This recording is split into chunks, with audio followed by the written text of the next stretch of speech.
You think African American grandmothers were just cooking by instinct without any real method? Think again. These brilliant women developed kitchen techniques so effective they were dismissed as superstition for decades. Now, modern food science confirms what Black families always knew. Let's dig into 30 banned African American kitchen hacks scientists now say were genius. Soaking beans with baking soda overnight was a technique passed down through generations of African American cooks who understood something science would take decades to prove. Grandmothers added just a pinch of baking soda to soaking water, letting dried beans sit until they softened and swelled. The alkaline environment broke down complex sugars in bean skins that caused digestive discomfort while reducing cooking time significantly. Modern food scientists confirm that elevated pH weakens pectin in cell walls, allowing water to penetrate faster and heat to distribute evenly. This simple addition transformed tough dried beans into silky digestible protein that fed entire families affordably. What was once dismissed as old wives' tale is now recognized as practical chemistry. Adding vinegar to greens while cooking was standard practice in African American kitchens long before nutritionists understood why it worked so well. A splash of apple cider or white vinegar went into the pot alongside collards, turnip greens, or mustard greens as they simmered with smoked meat. The acid broke down tough fibers, making leaves tender faster while preserving vibrant color. More importantly, vinegar increased the bioavailability of iron and minerals locked inside the greens, allowing bodies to absorb more nutrition. Modern research confirms acidic environments help convert non-HME iron into forms the body can use. This simple hack turned affordable leafy vegetables into nutritional powerhouses that sustained families through hard times. Saving bacon, grease in a coffee can by the stove was a ritual in African American kitchens that outsiders sometimes viewed as unsanitary or old-fashioned. Every morning after frying bacon, grandmothers carefully strained rendered fat through cheesecloth into a dedicated container, building up a supply of cooking gold. This grease became the foundation for cornbread, fried eggs, and seasoned vegetables, adding depth no store-bought oil could match. Food scientists now recognize that properly strained bacon grease, kept at room temperature, remains safe for weeks because rendering removes moisture where bacteria thrive. The fat also contains oleic acid, the same heart-healthy compound in olive oil. What critics called primitive was actually brilliant preservation. Putting a penny in the pot to keep greens green seemed like pure superstition to anyone outside African American kitchens, yet the technique actually worked through basic chemistry. Older copper pennies dropped into simmering greens released trace copper ions into cooking liquid. These ions interacted with chlorophyll molecules, stabilizing their structure and preventing color from turning dull olive during long cooking. Grandmothers noticed greens stayed vibrant and appetizing even after hours of simmering with ham hocks. Modern food science confirms copper does preserve chlorophyll, which is why commercial processors use copper compounds as color stabilizers. This hack proved that observation and experimentation in home kitchens could discover truths laboratory science would later validate. Cooking rice with a clean dish towel under the lid was a technique African American cooks used to achieve perfectly fluffy grains every single time. After bringing rice to a boil and reducing to simmer, grandmothers draped a thin cotton towel over the pot before replacing the lid.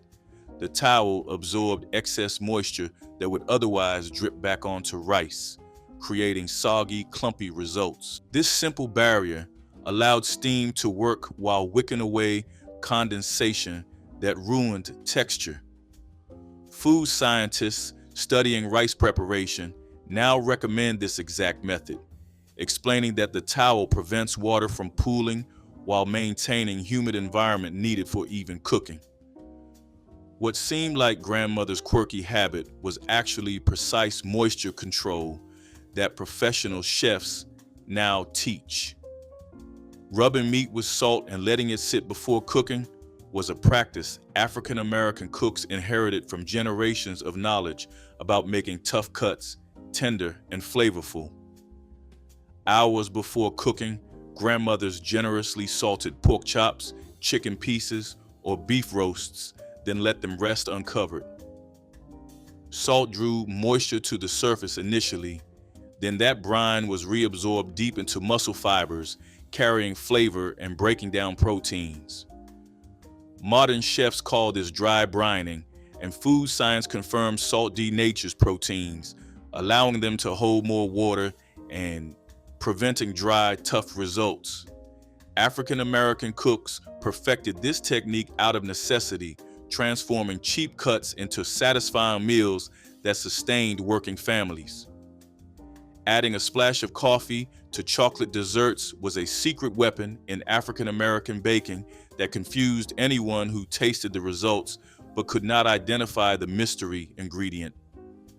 Grandmothers stirred small amounts of strong black coffee into chocolate cake batters, brownie mixes, and puddings without the final product tasting like coffee at all.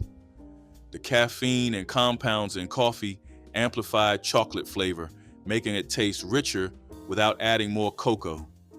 This technique allowed families to stretch expensive chocolate further while achieving deeper results. Food scientists now understand that coffee contains compounds that enhance chocolate perception by activating the same taste receptors. Professional pastry chefs regularly use this trick today. Soaking fish in buttermilk before frying was essential preparation in African American kitchens, especially when dealing with catfish pulled fresh from rivers and ponds. Fish rested in buttermilk anywhere from 30 minutes to overnight, depending on how strong the flavor needed taming. Buttermilk's acidity broke down surface proteins, tenderizing flesh, while its cultures neutralized muddy or fishy taste freshwater fish sometimes carried. The milk proteins also help cornmeal coating adhere better, creating crispier crust that stayed put during frying. Modern food science confirms acidic marinades denature surface proteins for better texture and breading adhesion. This hack transformed humble catches into celebrated dishes that became centerpieces of fish fries and family gatherings. Keeping cast iron seasoned with lard after every use was treated as sacred duty in African American kitchens, where skillets passed down through generations.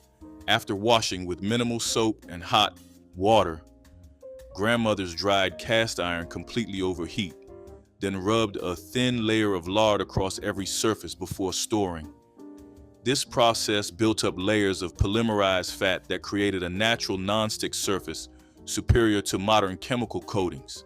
The seasoning protected iron from rust and improved heat distribution. Food scientists now explain that heated fats undergo polymerization, bonding to iron at the molecular level to create durable, slick cooking surface. A well-seasoned cast iron skillet was among the most valuable kitchen tools a family could own. Adding a pinch of sugar to tomato sauces was automatic in African American kitchens where grandmothers understood balance even without formal culinary training. Just a small amount, rarely more than a teaspoon per pot, went into tomato-based dishes, from stewed tomatoes to red gravy to barbecue sauce. Sugar did not make the sauce taste sweet, but cut the harsh acidity tomatoes naturally contain, creating smoother, rounder flavor. This technique was especially important with canned tomatoes, which can taste sharp without adjustment. Modern food science explains that sugar molecules interact with acid molecules on the tongue, reducing perception of sourness without eliminating bright tomato flavor. Professional chefs call this balancing acidity, something African American cooks achieved through generations of tasting. Wrapping cake layers in cloth while still warm was a technique African American bakers used to achieve moist, tender cakes that stayed fresh for days. As soon as layers came from the oven, grandmothers turned them onto clean cotton towels, wrapping gently while still steaming. The cloth trapped moisture that would otherwise escape, keeping cake soft instead of letting it dry out as it cooled. This method also prevented the crusty exterior that forms when cakes cool uncovered. Modern baking science confirms that steam retention during cooling keeps crumb structure tender and prevents moisture loss, leading to stale texture. Professional bakers now use plastic wrap for similar effect, but cotton cloth worked just as well. This hack ensured even simple cakes tasted rich and fresh at church gatherings. Storing brown sugar with a slice of bread was common practice in African American pantries, where keeping ingredients fresh meant stretching limited budgets further. Grandmothers tucked plain white bread into the brown sugar container, replacing it every few weeks. The bread slowly released moisture into sugar, preventing hard clumps that made brown sugar unusable. When sugar did harden, the bread trick softened it again within a day or two. Food scientists now explain that brown sugar contains molasses, which absorbs and releases moisture from its environment. The bread acts as a humidity regulator, maintaining the moisture level brown sugar needs to stay soft. This simple hack saved money by preventing waste and eliminating store trips for replacement sugar. Adding a bay leaf to stored rice and flour was a natural pest prevention method African American cooks used long before chemical pesticides became common. Dried bay leaves were tucked into containers of rice, flour, cornmeal, and other dry goods, keeping weevils and pantry moths away without toxic substances. The strong aromatic compounds in bay leaves, particularly eucalyptol, repel insects naturally while leaving no taste in stored food. Grandmothers understood prevention was easier than dealing with infested supplies, and bay leaves were inexpensive. Modern entomologists confirm these aromatic compounds do deter common pantry pests. This technique protected precious food supplies in homes without modern sealed packaging. The hack represented practical wisdom about working with nature rather than against it. Cooking beans with a ham bone instead of just meat was a technique African American cooks perfected to extract maximum flavor and nutrition from every ingredient. The bone, often saved from Sunday ham, went into the bean pot along with dried beans, onions, and water. As the pot simmered for hours, collagen from bone broke down into gelatin, creating rich, silky texture in the cooking liquid that meat alone could never achieve. The marrow released minerals and deep, savory flavor that penetrated every bean. Food scientists recognize that bone broth contains glycine and other amino acids that support gut health. Grandmothers knew bones made beans taste better, even if they could not name the compounds responsible. This hack turned simple beans into something approaching luxury. Letting dough rest before shaping biscuits was a step African American bakers insisted upon even when time was short. After mixing flour, fat, and buttermilk, grandmothers covered the dough with cloth and let it sit for 10 to 15 minutes before cutting. This brief rest allowed flour to fully hydrate and gluten to relax, making dough easier to handle and final biscuits more tender. Rushed biscuits turned tough and shrank during baking, while rested dough produced tall, flaky layers that pulled apart beautifully. Modern baking science confirms gluten relaxation during rest prevents springy resistance, leading to dense results. The technique also allowed buttermilk acid more time to react with leavening, creating better rise. What seemed unnecessary was actually essential chemistry. Putting hot peppers in the garden to deter pests was a companion planting technique African American gardeners used to protect vegetables without harsh chemicals. Hot pepper plants grew alongside tomatoes, greens, and other crops, or dried peppers were scattered around garden edges. The capsaicin in hot peppers repels many insects and small animals that would otherwise damage food crops. Rabbits, deer, and many bugs avoid the burning sensation capsaicin causes. Some gardeners also made pepper spray from crushed peppers steeped in water, applying it directly to leaves. Modern agricultural science confirms capsaicin is an effective natural deterrent against numerous garden pests. This technique protected food supplies, using plants families could also eat, doubling the value of garden space.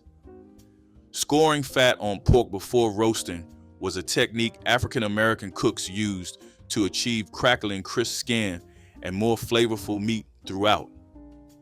Sharp knives cut diamond or crosshatch patterns through the fat layer down to meat, creating channels for rendered fat to escape and seasonings to penetrate. As the roast cooked, scored sections crisped individually, creating more surface area for that coveted crunch, while meat beneath stayed moist from busting fat. Grandmothers knew unscored fat stayed rubbery, while scored fat transformed into something magnificent. Food science explains that cuts increase surface area for moisture, evaporation, essential for crispness, while allowing fat to render more completely. This hack turned cheap pork roasts into centerpieces worthy of celebration. Using Potlikker as a health tonic was standard practice in African American households where cooking liquid from greens was valued as much as the greens themselves. After collards, turnip greens, or mustard greens simmered for hours with smoked meat, the resulting broth was saved and sipped warm or used as base for other dishes. Grandmothers gave Potlikker to sick family members, pregnant women, and anyone needing strength. Modern nutrition science confirms this liquid contains concentrated vitamins, minerals, and antioxidants that leach from greens during cooking. The broth provides iron, calcium, and vitamin K in easily digestible form. What doctors once dismissed as folk medicine is now recognized as genuine nutritional therapy. This hack ensured every bit of nutrition from precious vegetables reached bodies that needed it. Adding a little vinegar to pie crust dough was a secret African American bakers used to achieve flaky, tender crusts that held together without being tough. Just a teaspoon of white or apple cider vinegar went into ice water before mixing with flour and fat. The acid inhibited gluten development, preventing overworking that makes crusts chewy and hard. It also helped dough roll smoothly and made edges easier to crimp without cracking. Grandmothers passed this trick through generations, though few could explain the chemistry. Food scientists confirm acidic environments interfere with gluten-protein bonds, keeping dough tender while still strong enough to hold fillings. The small amount of vinegar baked off completely, leaving no taste. This hack produced crusts rivaling any bakery using only simple pantry ingredients. Storing tomatoes stem side down was a technique African American cooks used to keep garden tomatoes fresh longer without refrigeration. Grandmothers placed ripe tomatoes on counters with the stem scar facing downward, where they lasted noticeably longer than tomatoes stored any other way. The stem end is where moisture escapes and bacteria enter most easily, so positioning it against a flat surface reduced both problems. The technique worked especially well for tomatoes needing a few more days to reach perfect ripeness. Food scientists confirmed the stem scar is the most vulnerable point on a tomato, and blocking it from air exposure slows deterioration significantly. Refrigeration actually damages tomato texture and flavor, making room temperature storage with proper positioning superior. This hack kept summer harvests edible days longer. Salting eggplant before frying to remove bitterness was a technique African American cooks used to transform this challenging vegetable into something silky and delicious. Sliced eggplant was layered with salt and left to sit for 30 minutes, drawing out moisture and bitter compounds through osmosis. The released liquid was wiped away, leaving flesh that fried up tender rather than spongy. Grandmothers knew unsalted eggplant absorbed too much oil and tasted unpleasantly sharp, while salted eggplant cooked evenly with rich, mild flavor. Modern food science confirms salting removes bitter glycoalkaloids while collapsing cell structure to reduce oil absorption during frying. This technique made eggplant welcome in fritters, stews, and fried vegetable platters that graced Southern tables. Adding a potato to oversalted soup was a rescue technique African American cooks used to save dishes that had gone too far with the salt shaker. A peeled, quartered potato was dropped into simmering soup and left to cook for 15 to 20 minutes before being removed and discarded. The potato absorbed some excess salt, bringing soup back into balance without diluting carefully built flavors. Grandmothers learned this trick from their mothers and passed it along without knowing exactly why it worked. Food scientists explain that potatoes are starchy and porous, allowing salt molecules to migrate into their structure while cooking. Though the effect is modest, it makes the difference between ruined pot and salvageable meal. This hack represented the waste-nothing philosophy of resourceful kitchens. Keeping parsley fresh in a jar of water was a simple technique African American cooks used to extend the life of fresh herbs that would otherwise wilt within days.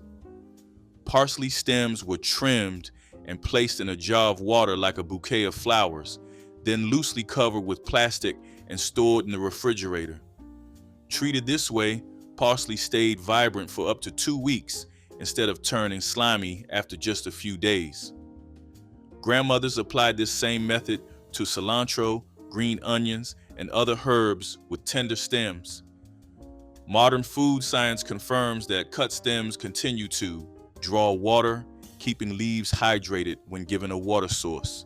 This hack reduced waste and ensured fresh herbs were always available for seasoning without constant store trips. Using cornstarch to thicken gravies instead of flour was a technique African American cooks employed when they wanted silky, glossy sauces without cloudy appearance or raw taste. A small amount of cornstarch mixed with cold water was stirred into simmering gravy, thickening it almost instantly into smooth, shiny sauce. Unlike flour, which requires several minutes of cooking to lose its starchy taste, cornstarch thickens cleanly and quickly. Grandmothers used this trick for pan gravies, stir-fry sauces, and pie fillings. Food science explains that cornstarch contains pure starch without proteins found in flour, creating transparent rather than opaque thickening. The technique required less fat than flour-based roux methods, making it economical.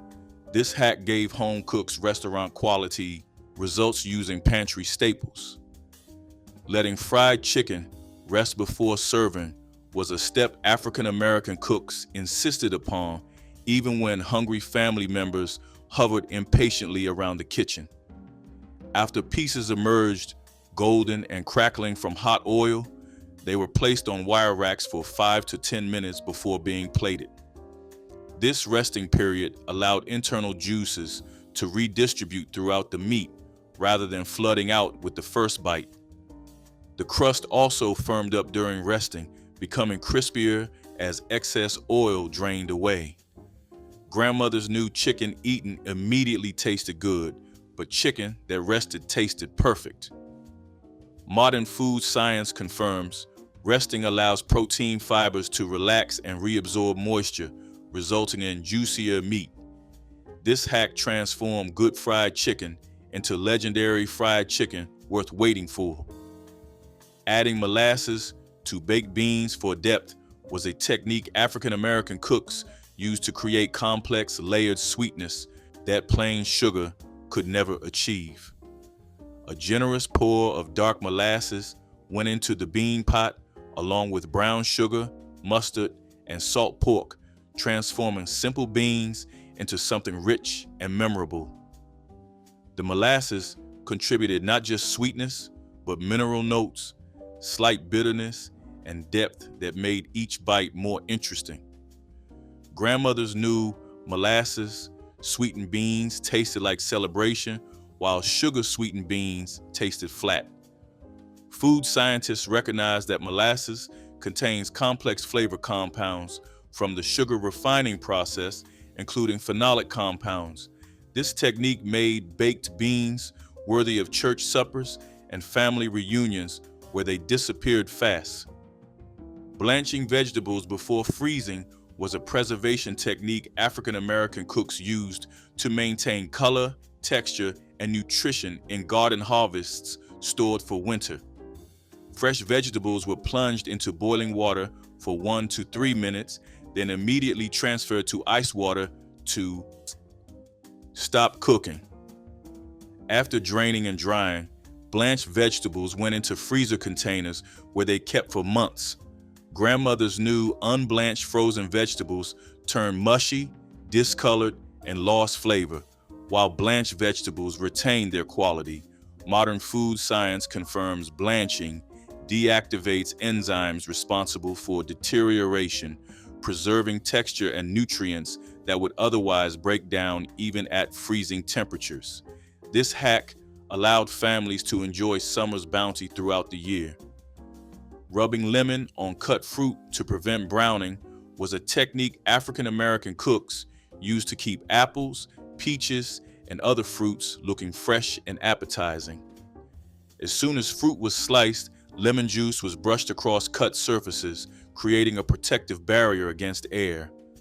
Treated fruit stayed bright and appealing for hours, perfect for fruit salads, pies, or snacking. Grandmothers knew browned fruit tasted fine but looked unappetizing, and presentation mattered at church functions and family gatherings. Food scientists explained that lemon's citric acid lowers pH on fruit surfaces, inhibiting enzymes responsible for oxidation and browning. The vitamin C in lemon also acts as an antioxidant, providing additional protection. This simple hack elevated fruit presentations without artificial preservatives. Cooking cornbread in a preheated cast iron skillet was a technique African American bakers used to achieve that coveted crispy, golden brown crust that defined proper Southern cornbread. The skillet was placed in the oven during preheating, getting smoking hot before bacon grease was added and batter poured in with a satisfying sizzle. Contact with superheated iron created immediate crust on the bottom while the top baked to perfection. Grandmothers knew cornbread baked in cold pans turned out pale and soft, lacking textural contrast that made each wedge irresistible. Food science confirms high initial heat causes rapid starch, gelatinization, and Maillard browning, creating flavor and crunch. This technique transformed simple cornmeal batter into cornbread worthy of being fought over at dinner. Saving vegetable scraps for homemade stock was a waste-nothing practice in African American kitchens, where every ingredient earned its place twice. Onion ends, celery leaves, carrot peels, and herb stems were collected in freezer bags until enough accumulated to make a pot of stock. The scraps were simmered with water for an hour or more, strained, and the resulting liquid became the foundation for soups, gravies, and rice dishes. Grandmothers knew homemade stock tasted better than anything from a can while costing nothing extra.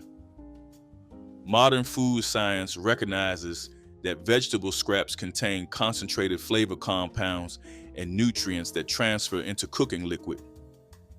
This hack created richly flavored bases from ingredients others threw away, embodying the resourceful spirit of African American cooking. Pickled beets brought vibrant color to reunion tables, their deep magenta hue staining everything they touched while delivering sweet and tangy flavor. Women canned them by the dozen in summer when beets were cheap, creating jewel-toned jars that lasted until reunion season. The beets were boiled tender, sliced thin, and packed into jars with hot vinegar brine, sweetened with sugar and spiced with cloves. Served cold alongside heavy meat dishes, they provided refreshing contrast that cleansed the palate between bites. Children learned early to be careful around the beet table, though purple-stained fingers became badges of reunion participation. The pickling process transformed affordable root vegetables into something elegant. Pickled beets represented forward-thinking preservation, summer's bounty captured in glass to brighten gatherings. Syrup. Sandwiches were the sweet solution when the pantry held nothing but bread and a bottle of caro or pancake syrup. Children watched as mothers folded soft white bread around thick drizzles of golden syrup, creating a sticky, filling meal that satisfied cravings for both dinner and dessert. The syrup soaked into the bread, making it soft and almost cake-like, helping children pretend they were eating something special. There was no protein, no vegetables, nothing nutritious beyond calories, but it was enough to send kids to bed without hunger pains. Syrup sandwiches appeared when paychecks stretched too thin. They were eaten quickly and never mentioned outside the home. For children who grew up on them, the taste of cheap corn syrup still triggers memories of lean times when sweetness was the only comfort available. Cooking with cast iron skillets was standard practice in African American kitchens long before scientists discovered the pans actually fortified food with dietary iron. Research confirms that acidic foods like tomatoes and greens cooked in cast iron absorb significant amounts of the mineral, helping prevent anemia in communities with limited access to red meat. Those heavy black pans passed down through generations were doing double duty as cookware and nutritional supplements.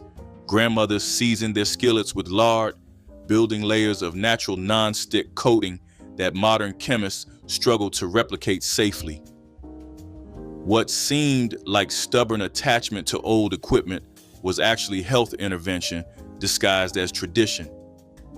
Scientists now recommend cast iron cooking for the same benefits Black cooks enjoyed for centuries. Sugar water was the drink that filled cups when Kool-Aid ran out and milk was saved for morning cereal. Mothers stirred spoonfuls of white sugar into glasses of tap water, creating a sweet drink that cost almost nothing, but gave children something to sip with meager suppers.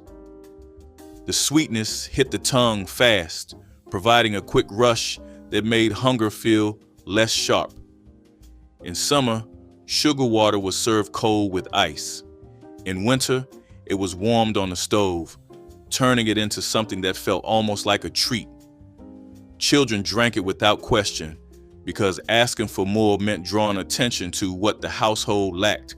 Sugar water was never discussed at school, but in kitchens across Black neighborhoods, it was poured quietly into cups night after night.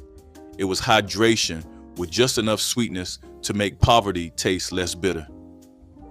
Watermelon rind pickles were a testament to the waste-nothing philosophy that defined African American cooking. After the sweet red flesh was eaten during hot reunion afternoons, the white and green rinds were saved and transformed into sweet, tangy pickles. Women soaked the rinds overnight in salt water to firm them, then simmered them in a syrup of vinegar, sugar, cinnamon, and cloves until translucent. The process took patience but cost nothing, since the rinds were kitchen scraps given new life. These pickles provided welcome contrast to heavy reunion foods, their sweet acidity cutting through plates of meat and gravy. Children often wrinkled their noses at first, but grew to love the unexpected sweetness hiding in those pale slices. Watermelon rind pickles represented the genius of turning would-be garbage into treasured food. Mayonnaise sandwiches were meals eaten in silence, when children knew better than to complain because nothing else filled the refrigerator. 2 slices of soft white bread with a thick smear of mayonnaise was dinner when the month outlasted the paycheck. There was no meat, no lettuce, no tomato, just bread and mayo, eaten at kitchen tables where mothers pretended not to notice disappointment. The sandwich was filling enough to quiet growling stomachs, and mayonnaise provided fat and calories that helped children sleep without hunger pains.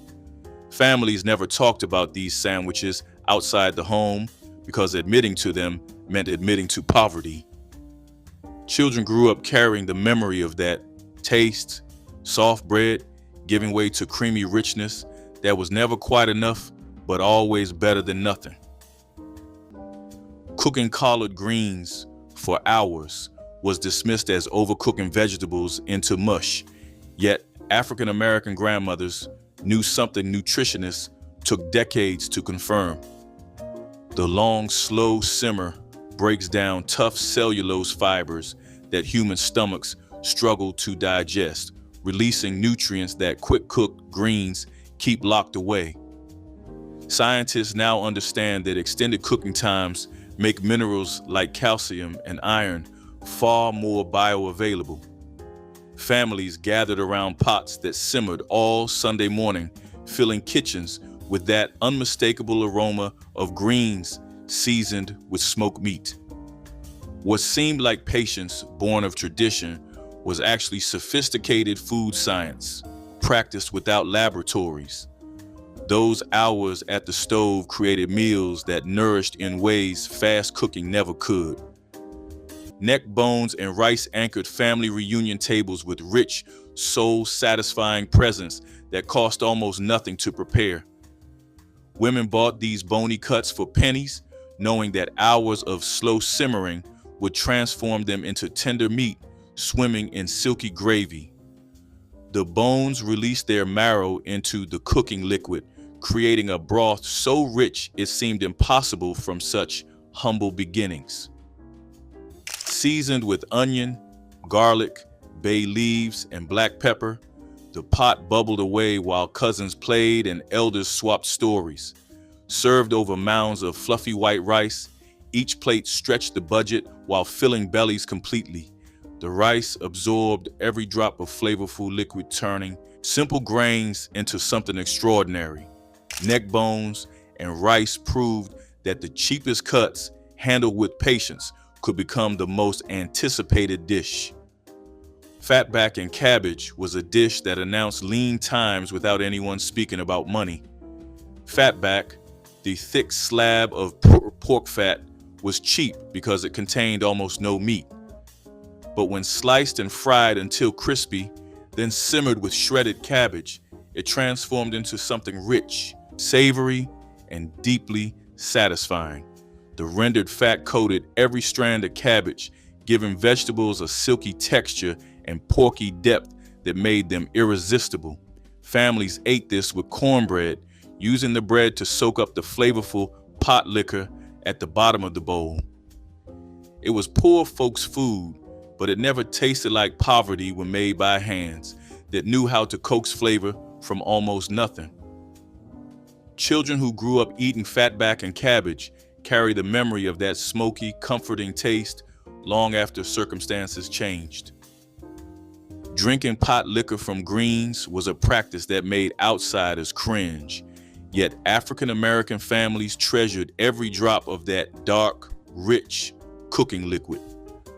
Modern nutrition research confirms what grandmothers always knew, that broth contains concentrated vitamins and minerals that leach from the greens during cooking.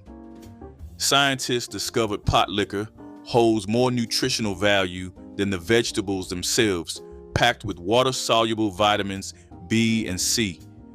Families would sip it warm from cups or soak cornbread until it softened into a nourishing meal.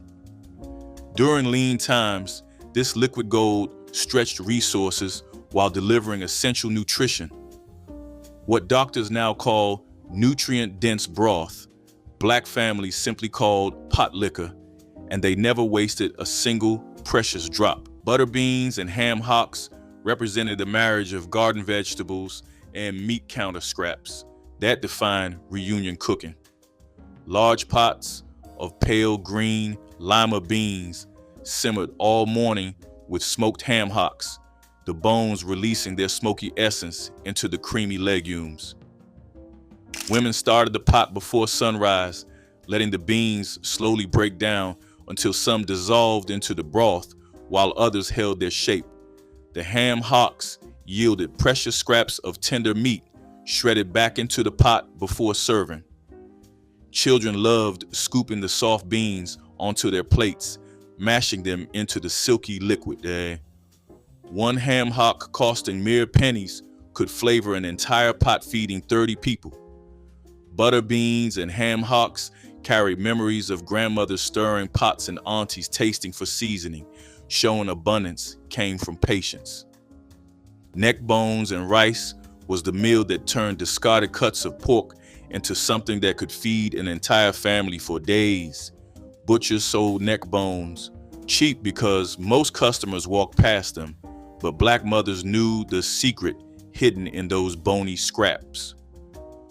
Slow cooked for hours with onions, garlic, and bay leaves, the neck bones released rich marrow into a thick gravy that clung to every grain of rice. Children learned to work around the bones, pulling tender meat from crevices. The dish required patience and skill, transforming poverty into something that tasted like Sunday dinner. Neck bones stretched the food budget further than ground beef ever could, and leftovers tasted even better the next day. This was survival cooking at its finest, turning what others discarded into meals that filled bellies and warmed souls. Pig feet were among the most economical cuts at any butcher shop, and African American cooks transformed them into silky delicacies that drew lines at reunion tables. The feet were scrubbed clean and simmered for hours with vinegar, bay leaves, onions, and hot peppers until the meat fell from the bones. Some families served them hot from the pot with white rice to soak up that rich, unctuous broth. Others pickled them in spiced vinegar, serving them cold as a tangy appetizer that older relatives treasured. The collagen created a texture unlike any other meat, sticky, tender, and deeply satisfying to those who grew up eating them. Children sometimes hesitated at their appearance, but elders ate them proudly, passing down appreciation for these humble cuts. Pig feet proved that the parts others discarded became celebration food. Water gravy and biscuits was the meal that appeared when milk ran out, but flour and drippings remained. Mothers would heat leftover bacon grease in a cast iron skillet, stir in flour until it browned, then add water instead of milk to create a thin but savory gravy. The gravy was poured hot over split biscuits, which soaked up every drop and turned soft on the tongue. It was bland compared to milk gravy, but for hungry children, it was a warm meal that filled the emptiness inside. Families made water gravy without shame because it kept everyone fed when resources were scarce. The dish required only pantry staples most households had on hand, making it reliable during the hardest stretches of the month. Water gravy was a lesson in making something from almost nothing, a skill passed down through generations who knew hunger. Which kitchen hack from your grandmother's kitchen do you still use today? Drop it in the comments, hit like, and subscribe for more forgotten wisdom that science finally caught up to.